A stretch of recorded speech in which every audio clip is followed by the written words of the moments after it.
নমস্কার বন্ধুরা, shout with Dipanjan চ্যানেলে আপনাদের সকলকে স্বাগত জানাই।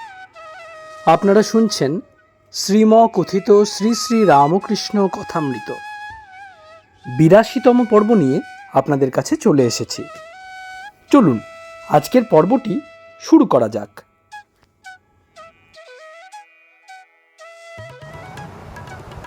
তব কথামৃতং তপ্ত জীবনং কবিভিরীরিতং কল্মষাপহম শ্রবণমঙ্গলং শ্রীমদাততং ভুবি গৃণন্তি যে ভুরিদা জনা।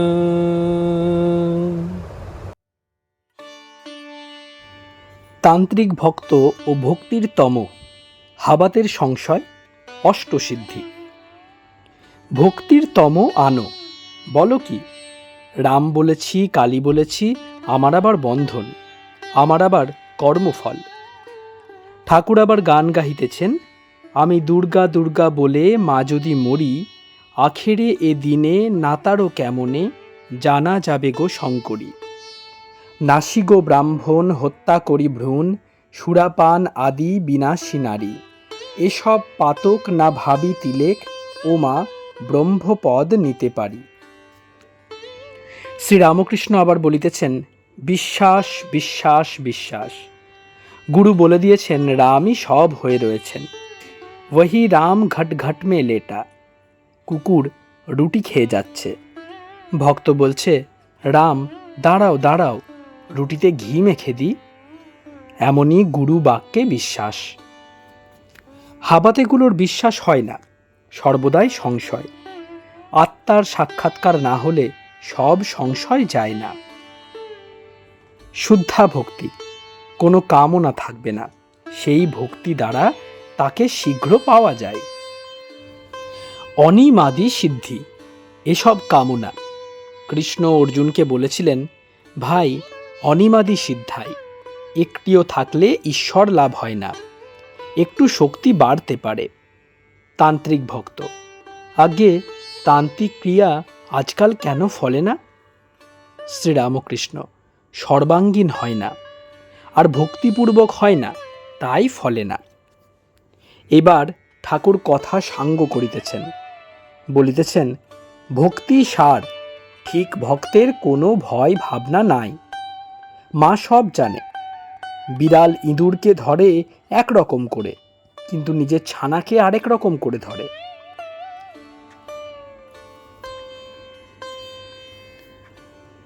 দ্বিতীয় পরিচ্ছেদ। শ্রীরামকৃষ্ণ বলরাম মন্দিরে রাখাল মাস্টার প্রভৃতির সঙ্গে। ঠাকুর শ্রীরামকৃষ্ণ আজ কলিকাতায় বলরামের বাটিতে শুভাগমন করিয়াছেন। মাস্টার কাছে বসিয়া আছেন, রাখালও আছেন। ঠাকুরের ভাবাবেশ হইয়াছে। আজ জ্যৈষ্ঠ কৃষ্ণা পঞ্চমী, সোমবার 12ই আষাঢ়, 25শে জুন 1883 খ্রিস্টাব্দ।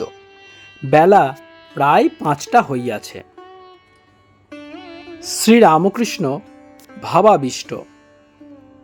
দেখো, আন্তরিক ডাকলে স্বস্বরূপকে দেখা যায়, কিন্তু যতটুকু বিষয়ভোগের বাসনা থাকে ততটুকু কম পড়ে যায়। মাস্টার, আজ্ঞা, আপনি যেমন বলেন ঝাঁপ দিতে হয়। শ্রীরামকৃষ্ণ আনন্দিত হইয়া, ইয়া। সকলে চুপ করিয়া আছেন। ঠাকুর আবার কথা কহিতেছেন। শ্রীরামকৃষ্ণ মাস্টারের প্রতি, দেখো, সকলেরই আত্মদর্শন হতে পারে। মাস্টার, আজ্ঞা, তবে ঈশ্বর কর্তা, তিনি যে ঘরে যেমন করাচ্ছেন, কারুকে চৈতন্য করছেন, কারুকে অজ্ঞান করে রেখেছেন।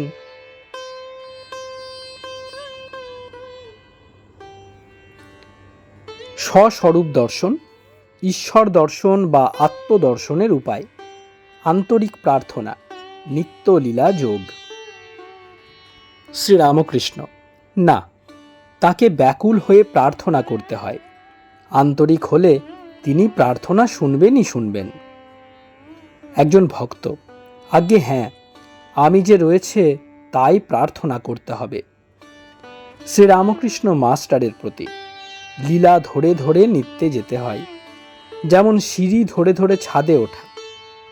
নিত্য দর্শনের পর নিত্য থেকে লীলায় এসে থাকতে হয় ভক্তি ভক্ত নিয়ে। এইটি পাকা মত। তার নানা রূপ, নানা লীলা, ঈশ্বর লীলা, দেব লীলা, নরলীলা, জগৎ লীলা। তিনি মানুষ হয়ে অবতার হয়ে যুগে যুগে আসেন প্রেম ভক্তি শিখাবার জন্য।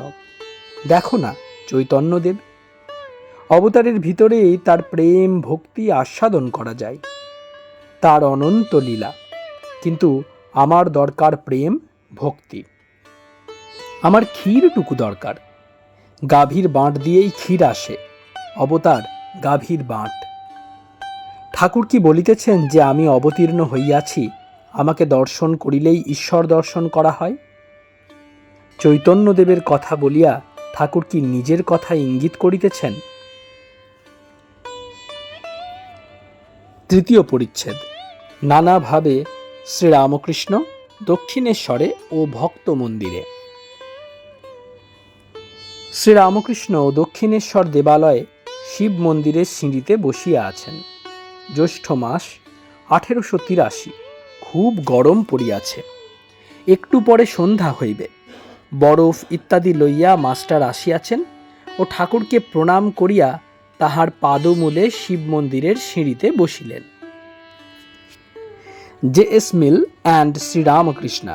Limitations of Man, a Conditioned Being.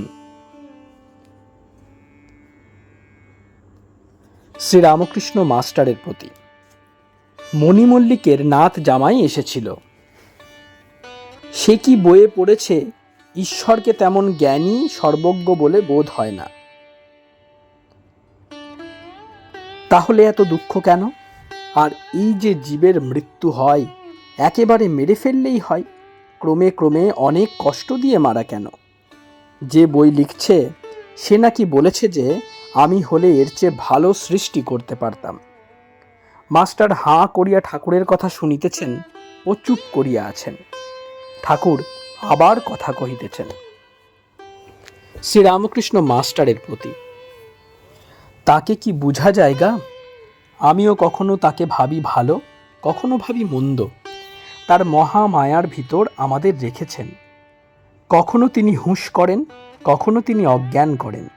একবার অজ্ঞানটা চলে যায়, আবার ঘিরে ফেলে।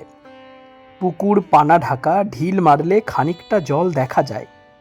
আবার খানিকক্ষণ পরে পানা নাচতে নাচতে এসে সে জলটুকুও ঢেকে ফেলে।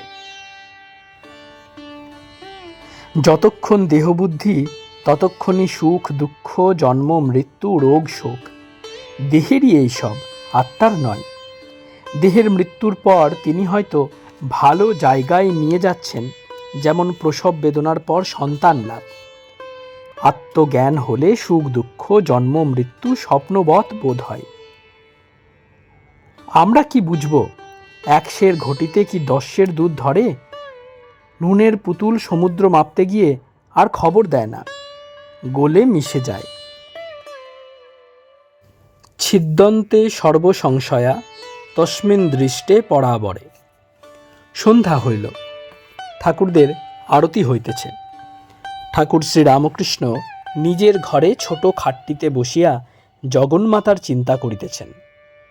রাখাল, লাটু, রামলাল, কিশোরী গুপ্ত প্রভৃতি ভক্তেরা আছেন। মাস্টার আজ রাত্রে থাকিবেন। ঘরের উত্তরে ছোট বারান্দায় ঠাকুর একটি ভক্তের সহিত নিভৃতে কথা কহিতেছেন। বলিতেছেন, প্রত্যুষে ও শেষ রাত্রে ধ্যান করা ভালো ও প্রত্যহ সন্ধ্যার পর। কিরূপ ধ্যান করিতে হয়, সাকার ধ্যান, অরূপ ধ্যান, সেসব বলিতেছেন। কিয়ৎক্ষণ পরে ঠাকুর পশ্চিমের গোল বারান্দাটিতে বসিয়া আছেন। রাত্রি 9টা হইবে। মাস্টার কাছে বসিয়া আছেন। রাখাল প্রভৃতি এক একবার ঘরের ভিতর যাতায়াত করিতেছেন। শ্রীরামকৃষ্ণ মাস্টারের প্রতি: দেখো, এখানে যারা যারা আসবে সকলের সংশয় মিটে যাবে, কি বলো? মাস্টার: আজ্ঞে হ্যাঁ। এমন সময় গঙ্গা বক্ষে অনেক দূরে মাঝি নৌকা লইয়া যাইতেছে ও গান ধরিয়াছে। সেই গীতধ্বনি মধুর অনাহত ধ্বনির ন্যায় অনন্ত আকাশের ভিতর দিয়া গঙ্গার প্রশস্ত বক্ষ যেন স্পর্শ করিয়া ঠাকুরের কর্ণকুহরে প্রবেশ করিল। ঠাকুর অমনি ভাবাবিষ্ট, সমস্ত শরীর কণ্টকিত। ঠাকুর মাস্টারের হাত ধরিয়া বলিতেছেন, দেখো দেখো, আমার রোমাঞ্চ হচ্ছে, আমার গায়ে হাত দিয়ে দেখো। তিনি সেই প্রেমাবিষ্ট কণ্টকিত দেহ স্পর্শ করিয়া অবাক হইয়া রহিলেন। পুলকে পূরিত অঙ্গ। উপনিষদে কথা আছে যে তিনি বিশ্বে আকাশে ওতপ্রোত হয়ে আছেন। তিনিই কি শব্দরূপে শ্রীরামকৃষ্ণকে স্পর্শ করিতেছেন? এই কি শব্দব্রহ্ম? কিয়ৎক্ষণ পরে ঠাকুর আবার কথা কহিতেছেন। শ্রীরামকৃষ্ণ: যারা যারা এখানে আসে তাদের সংস্কার আছে, কি বলো? মাস্টার: আজ্ঞে হ্যাঁ। শ্রীরামকৃষ্ণ: অধরের সংস্কার ছিল। মাস্টার: তার বলতে? শ্রীরামকৃষ্ণ: সরল হলে ঈশ্বরকে শীঘ্র পাওয়া যায়। আর দুটো পথ আছে, সৎ অসৎ।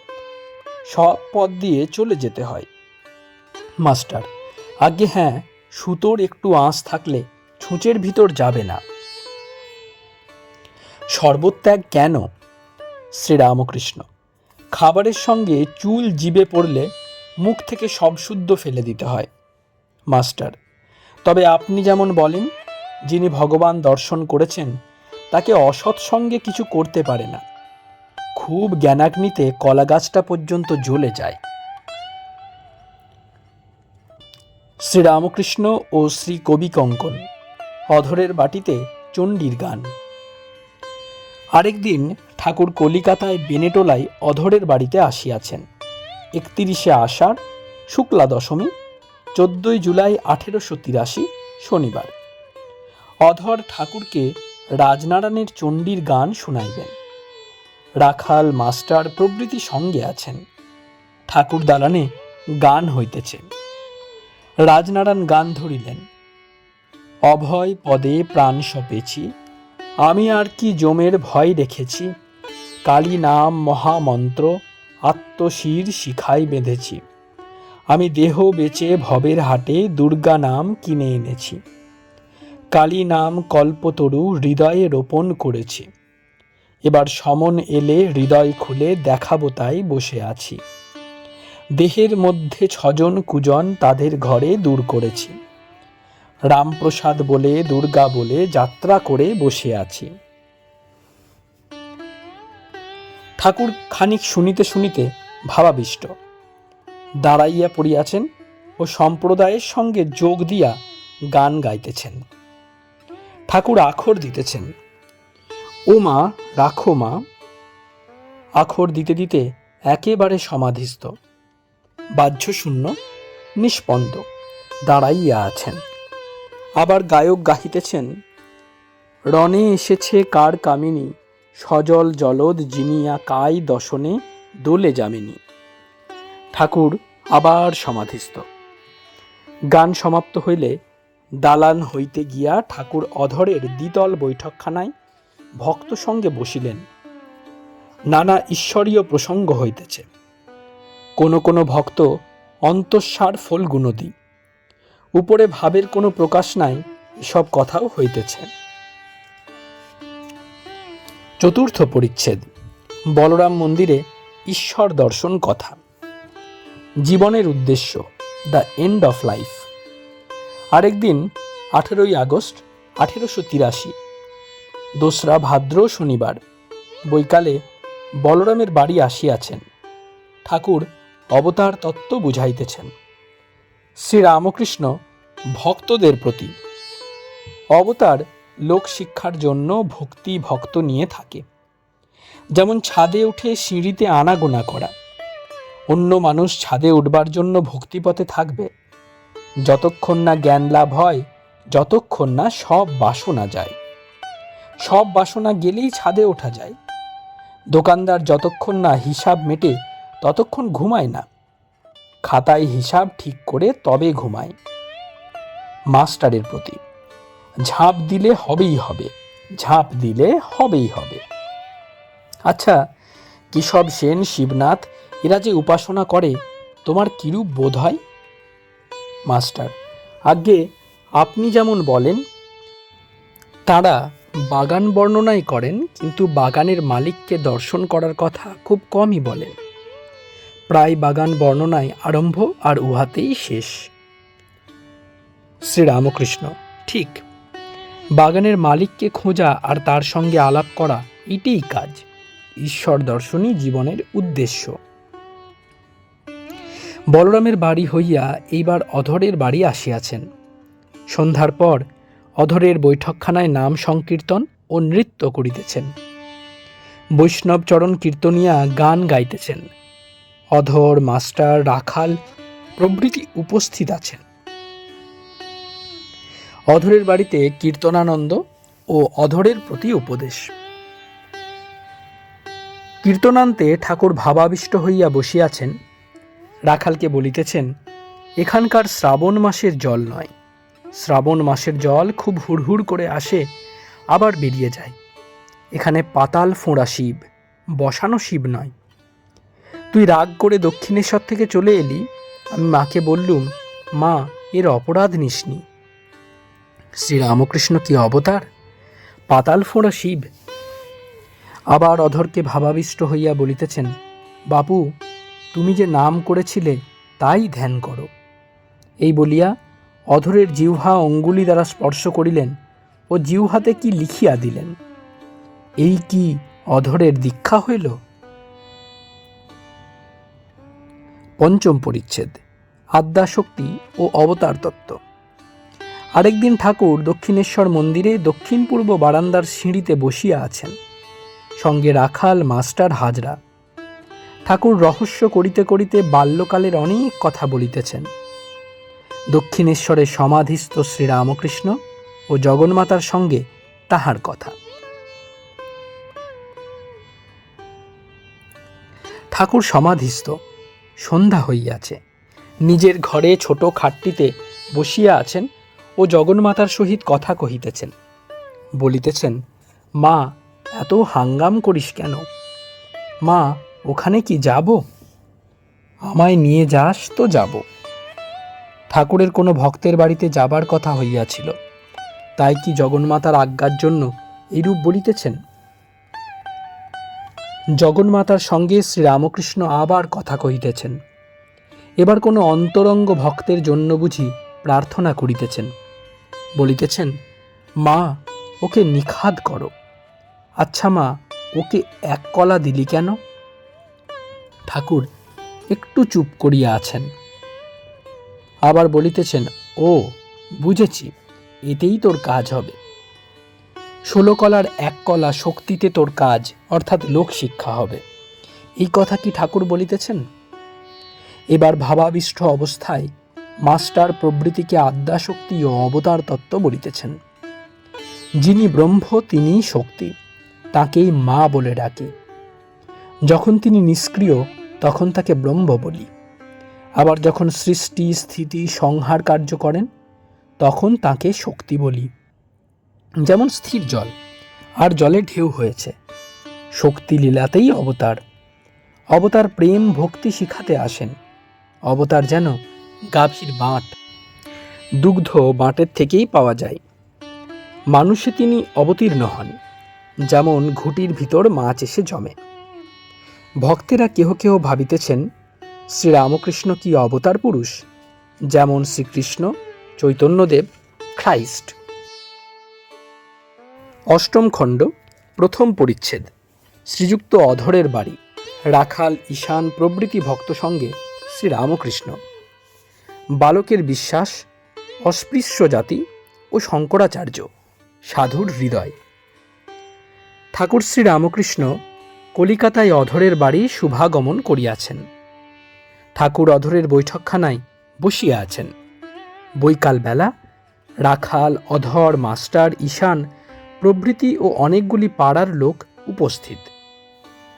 প্রসঙ্গত কিছু কথা বলে রাখা দরকার। ঈশানের পুত্রগণ সকলেই কৃতবিদ্য। জ্যেষ্ঠ পুত্র গোপাল ডিস্ট্রিক্ট ম্যাজিস্ট্রেট হইয়াছিলেন। মধ্যম পুত্র শ্রীশচন্দ্র ডিস্ট্রিক্ট জজ হইয়াছিলেন। শ্রীযুক্ত সতীশ নরেন্দ্রের সহপাঠী, সুন্দর পাখোয়াজ বাজাইতে পারিতেন। তিনি গাজীপুরে সরকারি কর্ম করিতেন। তাহারই বাসায় নরেন্দ্র প্রব্রজ্জা অবস্থায় কিছুদিন ছিলেন ও সেইখানে থাকিয়া পওহারী বাবাকে দর্শন করিয়াছিলেন। ভ্রাতাদের মধ্যে অন্যতম শ্রীযুক্ত গিরিশ কলিকাতা বিশ্ববিদ্যালয়ের অ্যাসিস্ট্যান্ট রেজিস্ট্রারের কার্য অনেক দিন করিয়াছিলেন। ঈশান এত দান করিতেন যে শেষে দেনাগ্রস্ত হইয়া অতি কষ্টে পড়িয়াছিলেন। তাহার মৃত্যুর অনেক বৎসর পূর্বেই তাহার পত্নী বিয়োগ হইয়াছিল। ঈশান ভাটপাড়ায় প্রায় মধ্যে মধ্যে গিয়া নির্জনে সাধন ভজন করিতেন। এবার মূল আলোচনায় ফেরা যাক। শ্রীযুক্ত ঈশান মুখোপাধ্যায়কে ঠাকুর ভালোবাসিতেন। তিনি অ্যাকাউন্টেন্ট জেনারেলস অফিসে একজন সুপারিনটেন্ডেন্ট ছিলেন। পেনশন লইবার পরে তিনি দান ধ্যান ধর্মকর্ম লইয়া থাকিতেন ও ঠাকুরকে মাঝে মাঝে দর্শন করিতেন। মেছুয়া বাজার স্ট্রিটে তাহার বাড়িতে ঠাকুর একদিন আসিয়া নরেন্দ্রাদি ভক্ত সঙ্গে আহারাদি করিয়াছিলেন ও প্রায় সমস্ত দিন ছিলেন। সেই উপলক্ষে ঈশান অনেকগুলি লোককে নিমন্ত্রণ করিয়াছিলেন। শ্রীযুক্ত নরেন্দ্রের আসিবার কথা ছিল, কিন্তু তিনি আসিতে পারেন নাই। ঈশান পেনশন লইবার পর ঠাকুরের নিকট দক্ষিণেশ্বরে প্রায় যাতায়াত করেন ও ভাটপাড়াতে গঙ্গা তীরে নির্জনে মাঝে মাঝে ঈশ্বর চিন্তা করেন। সম্প্রতি ভাটপাড়ায় গায়ত্রীর পুরস্চরণ করিবার ইচ্ছা ছিল। আজ শনিবার 22শে সেপ্টেম্বর 6ই আশ্বিন 1883 খ্রিস্টাব্দ। শ্রীরামকৃষ্ণ ঈশানের প্রতি, তোমার সেই গল্পটি বলতো, ছেলে চিঠি পাঠিয়েছিল। ঈশান সহাস্যে, একটি ছেলে শুনলে যে ঈশ্বর আমাদের সৃষ্টি করেছেন, তাই সে প্রার্থনা জানাবার জন্য ঈশ্বরকে একখানি চিঠি লিখে ডাক বাক্সে ফেলে দিছিল। ঠিকানা দিছিল স্বর্গ। সকলের হাস্য। শ্রীরামকৃষ্ণ সহাস্যে, দেখলে এই বালকের মতো বিশ্বাস তবে হয় ঈশানের প্রতি। আর সেই কর্মত্যাগের কথা। ঈশান, ভগবান লাভ হলে সন্ধ্যাদি কর্মত্যাগ হয়ে যায়। গঙ্গা তীরে সকলে সন্ধ্যা করছে, একজন করছে না। তাকে জিজ্ঞাসা করায় সে বললে, আমার অশৌচ হয়েছে, সন্ধ্যা করতে নাই। মরণা শৌচ আর জন্মা শৌচ দুই হয়েছে। অবিদ্যা মার মৃত্যু হয়েছে, আত্মারামের জন্ম হয়েছে। শ্রীরামকৃষ্ণ, আর আত্মজ্ঞান হলে জাতিভেদ থাকে না, সেই কথাটি। ঈশান, কাশীতে গঙ্গা স্নান করে শঙ্করাচার্য সিঁড়িতে উঠছেন। এমন সময় কুক্কুর পালক চণ্ডালকে সামনে দেখে বললেন, এই তুই আমায় ছুঁলি? চণ্ডাল বললে, ঠাকুর, তুমিও আমায় ছোঁ নাই, আমিও তোমায় ছুঁই নাই। আত্মা সকলেরই অন্তর্যামী আর নির্লিপ্ত। সুরাতে সূর্যের প্রতিবিম্ব আর গঙ্গা জলে সূর্যের প্রতিবিম্ব, এ দুয়ে কি ভেদ আছে? শ্রীরামকৃষ্ণ সহাস্যে, আর সেই সমন্বয়ের কথা, সব মত দিয়েই তাকে পাওয়া যায়। ঈশান সহাস্যে, হরি হরের এক ধাতু, কেবল প্রত্যয়ের ভেদ। যিনি হরি তিনি হর, বিশ্বাস থাকলেই হলো। শ্রীরামকৃষ্ণ সহাস্যে, আর সেই কথাটি, সাধুর হৃদয় সকলের চেয়ে বড়। ঈশান সহাস্যে, সকলের চেয়ে বড় পৃথিবী, তার চেয়ে বড় সাগর, তার চেয়ে বড় আকাশ। কিন্তু ভগবান বিষ্ণু এক পদে স্বর্গ মর্ত্য পাতাল ত্রিভুবন অধিকার করেছিলেন। সেই বিষ্ণুপদ সাধুর হৃদয়ের মধ্যে, তাই সাধুর হৃদয় সকলের চেয়ে বড়। এই সকল কথা শুনিয়া ভক্তেরা আনন্দ করিতেছেন। দ্বিতীয় পরিচ্ছেদ, আদ্যাশক্তির উপাসনাতেই ব্রহ্ম উপাসনা, ব্রহ্ম ও শক্তি অভেদ। Identity of God the absolute and God the Creator, Preserver and Destroyer. Ishan ভাটপাড়ায় গায়ত্রীর পুরস্চরণ করিবেন। গায়ত্রী ব্রহ্মমন্ত্র। একেবারে বিষয়বুদ্ধি না গেলে ব্রহ্মজ্ঞান হয় না। কিন্তু কলিতে অন্নগত প্রাণ, বিষয়বুদ্ধি যায় না। রূপ, রস, গন্ধ, স্পর্শ, শব্দ, মন এইসব বিষয় লয়ে সর্বদাই থাকে, তাই ঠাকুর শ্রীরামকৃষ্ণ বলেন, কলিতে বেদ মত চলে না। যিনি ব্রহ্ম তিনিই শক্তি। শক্তির উপাসনা করিলেই ব্রহ্মের উপাসনা হয়। যখন সৃষ্টি, স্থিতি, প্রলয় করেন তখন তাকে শক্তি বলে। দুটা আলাদা জিনিস নয়, একই জিনিস। The quest of the absolute and Ishan, the Vedantic position, I am he, Soham. Sri Ramakrishna ঈশানের প্রতি। কেন নেতি নেতি করে বেড়াচ্ছ? ব্রহ্ম সম্বন্ধে কিছুই বলা যায় না, কেবল বলা যায় অস্তি মাত্রম। কে বলো? রাম। আমরা যা কিছু দেখছি, চিন্তা করছি, সবই সেই আদ্যা শক্তির, সেই চিৎশক্তির ঐশ্বর্য। সৃষ্টি, পালন, সংহার, জীবজগৎ, আবার ধ্যান, ধ্যাতা, ভক্তি, প্রেম, সব তার ঐশ্বর্য। কিন্তু ব্রহ্ম আর শক্তি অভেদ। লঙ্কা থেকে ফিরে আসবার পর হনুমান রামকে স্তব করছেন, বলছেন, হে রাম, তুমি পরব্রহ্ম আর সীতা তোমার শক্তি, কিন্তু তোমরা দুজনে অভেদ। যেমন সর্প ও তার তির্যক গতি।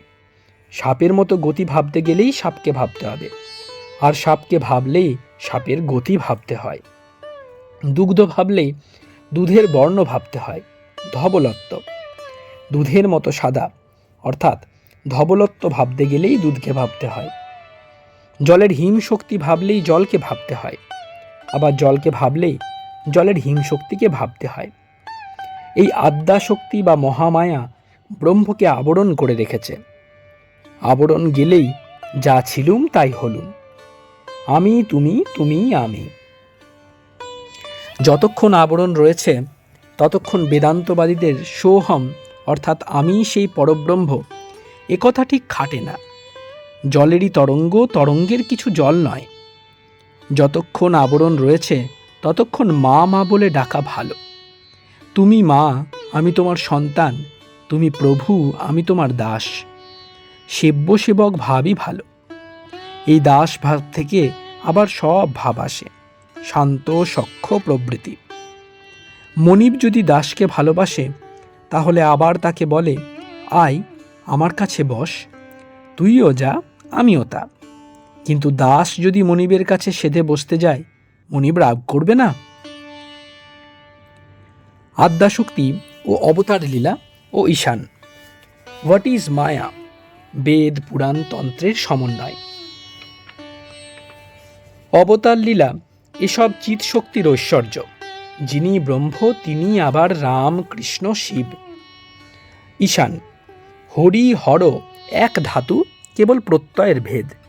সকলের হাস্য। শ্রীরামকৃষ্ণ, হ্যাঁ, এক বই দুই কিছুই নাই। বেদেতে বলেছে ওং সচ্চিদানন্দ ব্রহ্ম, পুরাণে বলেছে ওং সচ্চিদানন্দ কৃষ্ণ, আবার তন্ত্রে বলেছে ওং সচ্চিদানন্দ শিব। সেই চিৎ শক্তি মহামায়া রূপে সব অজ্ঞান করে রেখেছে। অধ্যাত্ম রামায়ণে আছে, রামকে দর্শন করে যত ঋষিরা কেবল এই কথাই বলছে, হে রাম, তোমার ভুবন মোহিনী মায়ায় মুগ্ধ করো না। ঈশান, এ মায়াটি কি? শ্রীরামকৃষ্ণ, যা কিছু দেখছো, শুনছো, চিন্তা করছো, সবই মায়া। এক কথায় বলতে গেলে কামিনী কাঞ্চনী মায়ার আবরণ। পান খাওয়া, মাছ খাওয়া, তামাক খাওয়া, তেল মাখা, এসব তাতে দোষ নাই। এসব শুধু ত্যাগ করলে কি হবে? কামিনী কাঞ্চন ত্যাগই দরকার, সেই ত্যাগই ত্যাগ। গৃহীরা মাঝে মাঝে নির্জনে গিয়ে সাধন ভজন করে, ভক্তি লাভ করে মনে ত্যাগ করবে। সন্ন্যাসীরা বাহিরের ত্যাগ, মনে ত্যাগ দুই করবে।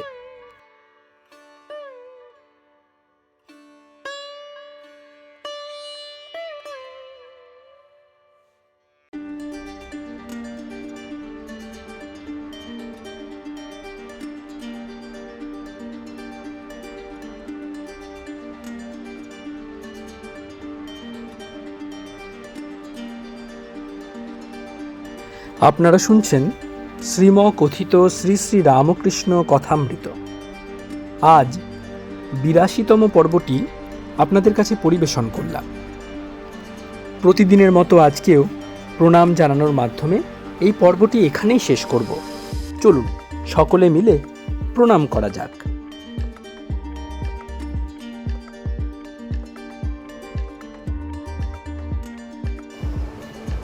নিরঞ্জনং নিত্যমনন্তরূপং ভক্তানুকম্পা ধৃতবিগ্রহং বৈ ঈশাবতারং পরমেশমিডং